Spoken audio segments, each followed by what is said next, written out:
Good evening, Facebook. So I was on the way home today from work, and I just had something running through my mind. And as I was driving, the word denial had popped into my head.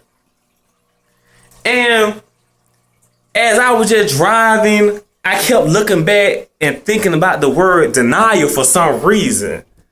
And I was like, denial have never been a failure in my life, but it have only been a blessing in so many ways.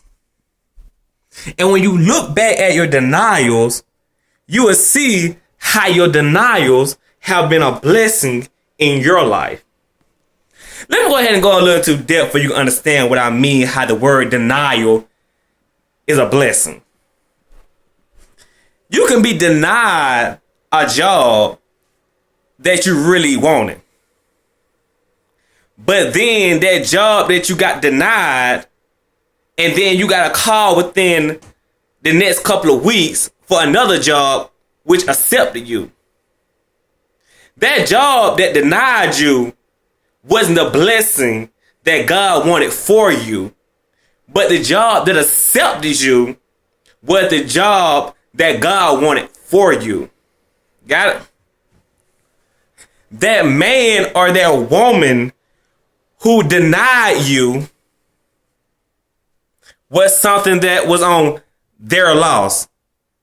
But that man or that woman who God brought into your life was a blessing.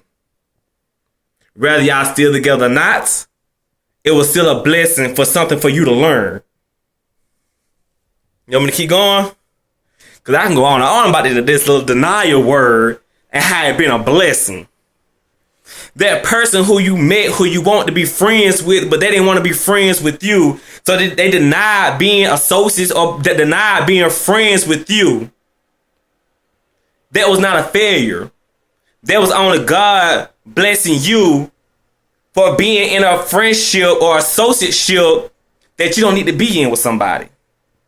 But then God brought somebody else into your life from that failure, which turned into a blessing.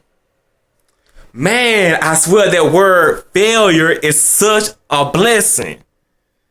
Let's say that you trying to find a car, you needed some transportation, but you couldn't get approved for that car at that dealership. But there was a reason why that failure happened the way it happened. That was a blessing. God did not want that for you. But then you went somewhere else and got accepted into something better, which was a better blessing from that failure. Man, I can keep going, but I'm just going to go ahead and stop it right there.